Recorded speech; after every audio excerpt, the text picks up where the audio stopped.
untuk pertemuan hari ini sebelum memulai pelajaran, Ibu absen dulu. Ketua kelas, ada yang tidak masuk?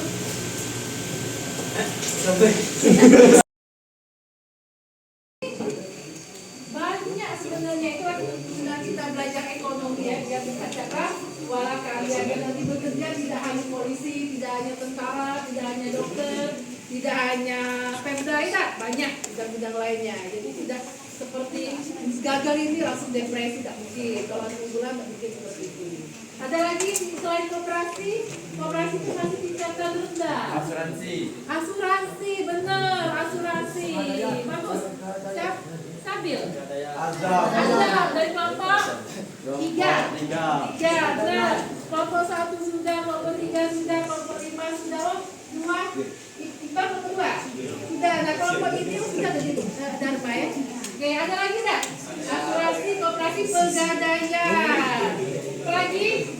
Banyak ya, dana pensiun, lembaga pembiayaan, kredit mikro dan lain sebagainya. Maka dari itu kalau kalian pulang ada tulisan lembaga pembiayaan, home finance atau kredit plus, itu berarti lembaga pembiayaan itu masuk ke lembaga keuangan non bank.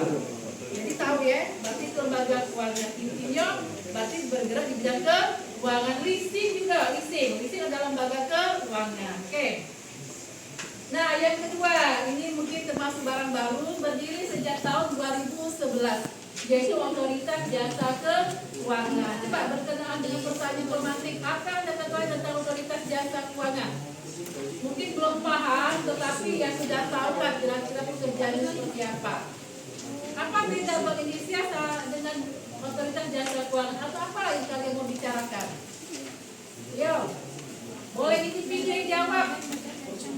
Otoritas Jasa Keuangan Sertifikat OJK itu tidak ada di kabupaten seperti Bank Indonesia, berarti hanya ada di perwakilan provinsi. Artinya masuk kerja seperti ini berarti membutuhkan kalian yang tinggi. Tidak semua orang bisa lulus di Otoritas Jasa Keuangan. Apa Otoritas Jasa Keuangan?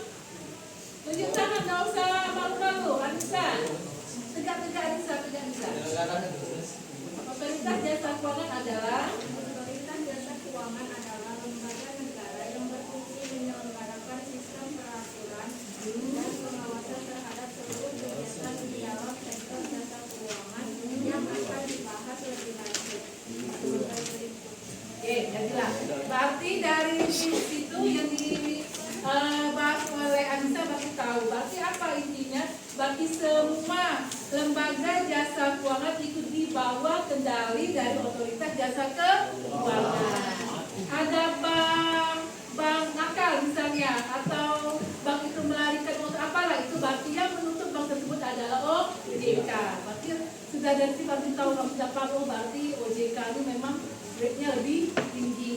Sama lah kayak BI itu berarti lebih tinggi daripada bank-bank yang lainnya, ya.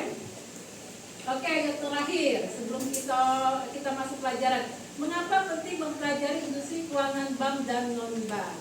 Kesimpulannya, untuk apa kita belajar? Nah, untuk apa kita mempelajari? Mengapa penting kita mempelajari? Pasti penting. Di mana-mana lihatlah di berita sekarang kan, banyak judi online, banyak investasi yang nakal. Jadi siapa yang bisa merangkum kira-kira apa pentingnya kita mempelajari ini? Kalau tidak penting, tidak usah dipelajari kan? Nah, pasti penting karena masuk di kurikulum SMA. Coba, apa pentingnya belajar asuransi misalnya, pegadaian, Bank Indonesia, coba dirangkum. Mengapa penting? Atau manfaatnya lah kita mempelajari pelajaran ini, bab 5. Mengapa penting mempelajari industri keuangan bank dan non bank? Berarti bank sama non bank. Mengapa penting? Ayo, silakan jawab. Mengapa penting? Kalau tidak penting, tidak perlu dipelajari. Yuk, kira-kira walaupun kalian belum bergerak di investasi ya sebagai pelajar, apa pentingnya? Berarti kalian akan memahami misalnya mengapa penting latih, tidak latih. Tidak usah salah. Mempelajari industri keuangan bank penting karena mendukung pemahaman terhadap peran ekonomi, pengelolaan keuangan, risiko, regulasi, serta peluang karir dan inovasi teknologi Oke, itu bagi masyarakat mungkin ya. Kalau bagi pelajar, melatih bisa bagi pelajar. Sekarang kan lagi belajar kan? Nah, itu apa penting? Pasar modal, seperti nanti hasil les dari pengusaha atau seorang konglomerat. Tidak ada tugas kelompok, ibu sedikit aja ibu ambil untuk sementara kalian baca buku. Bang, ini lihat sendiri bang tahun 1958. Atau ibu langsung ya, kalau mungkin kau bisa sendiri. Tujuan bank itu terdiri dari dua. Tujuannya yaitu kredit pasif dan kredit aktif. Oke, siapa yang mau jawab? Sebelum itu nanti ibu tujuan pembelajar kita hari ini. Coba siapa yang mau jawab, kasih waktu dulu. Ini tujuan pembelajaran kita hari ini.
Begitupun berharap perbaikan praktik pemasaran dan transparansi informasi dapat memastikan pemegang polis benar-benar telah memahami prinsip dan berikut. Selain isu unit link menggelapkan polis nasabah hingga 12 triliun rupiah oleh PT Asuransi Jiwa Adi Sarana Wana Harta atau Wana Alay yang berturut tertarik manajer industri keuangan oleh melaporkannya ke Indonesia Assistance Center atau Assistance Regulasi. Kalau ada korban penipuan terkait transaksi keuangan, selain dapat melakukan laporan tersebut ke laporan dan tersebut regulasi tentunya, masyarakat juga kami himbau untuk melaporkannya ke Indonesia Assistance Center atau Assistance Regulasi. Ini halaman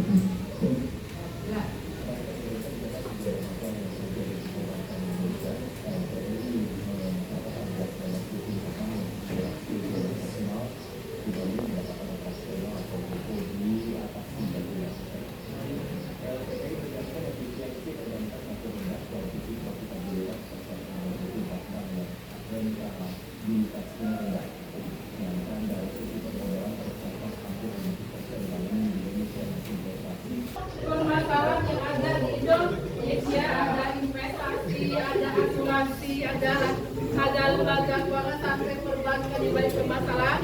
Sekarang adalah sesuai dari LKPD dibagikan ada 5 soal, kurang lebih atau apa soal. Nah, yang pertama adalah bagaimana kelompok Anda menganalisis permasalahan tersebut. Yang kedua adalah memberikan alternatif. Yang ketiga adalah peran pemerintah, dan keempat adalah akibat dari dampak tersebut akan menimbulkan masalah apa. Ayo sekarang kerjakan, cari informasi, kerjakan. Ayo kerjakan. Nanti bentuk hasilnya adalah sesuai dengan gaya belajar yang waktu kamu mengisi Google Form. Di situ ada gaya belajar dikelompokkan. Jadi sebenarnya sampai kalian mencari jawaban, gaya belajar di kurikulum Merdeka itu ada 3, yaitu gaya belajar visual atau penglihatan, ada gaya belajar audio, story atau pendengaran, dan adalah gaya belajar kinestetik atau menggunakan fisik. Jadi kemarin kan di Google Form ada isi kan? Nah itu ibu rangkum. Kalau ada yang jawab nilai 5 itu berarti kita 7 kan? Kalau banyak jawabannya belajarnya adalah visual. Tapi kalau kalian paling banyak jawab tentang pendengaran, kalau ada musik masih bisa belajar, benar ya? Ada musik keras masih bisa kerjakan tugas, berarti kalian cocoknya gaya belajar adalah audio. Kalau ada yang merasa terganggu, berarti gaya belajar kalian visual, berarti kelihatan. Tapi kalau ada di antara kalian belajar itu sambil jalan, benar? Sambil ngetuk-ngetuk tangan, pena, itu bisa masuk di otak, berarti gaya belajar kalian ada kinestetik. Jadi intinya mengapa ibu suruh kalian seperti itu, artinya tugas kelompok kalian nanti dibagi.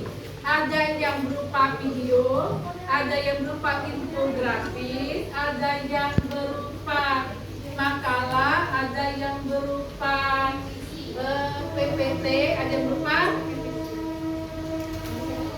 miniatur, bisa miniatur atau laporan, terserah. Jadi itu terserah kalian bentuknya apa. Jadi beda-beda masing-masing kelompok jangan sama. Jadi ada yang bentuknya video, ada bentuknya PPT, tapi PPT yang bagus ya. Kemudian ada yang bentuknya laporan, seperti nulis, seperti bentuk laporan atau makalah. Kemudian infografis dan sebagainya. Jadi sekreatif mungkin. Oke, silakan mengerjakan.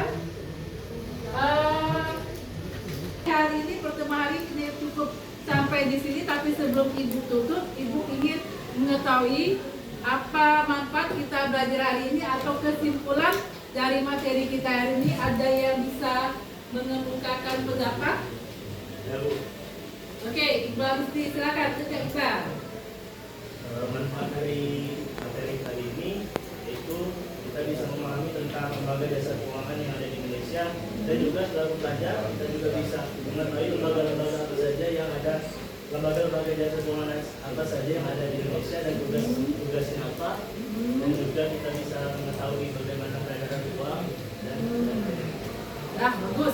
Bagus, aplaus dulu. Oke, satu lagi ibu minta, siapa yang bisa menyimpulkan perwakilan? Oke, Melati, silakan tidak Melati. Coba yang lain ikut mendengar ya. Dari pembelajaran ini kita dapat mengetahui berbagai jenis lembaga keuangan, kemudian jenis-jenis dari bank, otoritas jasa keuangan, industri keuangan. Kemudian dapat juga memberikan kita pemahaman tentang cara mengatur keuangan. Oke, makasih. Aplaus buat Melati. Jadilah ya. Jadi intinya tempat dari apa yang teman-teman kalian kemukakan isinya.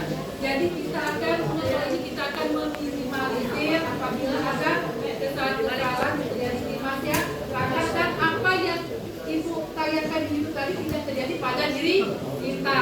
Apalagi kalau sudah ratus juta hilang, rasanya seperti apa kan? Jadi susah mencarinya. Baiklah anak, cukup sekian pelajaran hari ini. Tapi sebelum kita tutup, kita doa terlebih dahulu. Silakan ketua. Duduk siap. Sebelum kita mengakhiri pelajaran hari ini, marilah kita berdoa menurut agama dan kepercayaan masing-masing. Doa dimulai.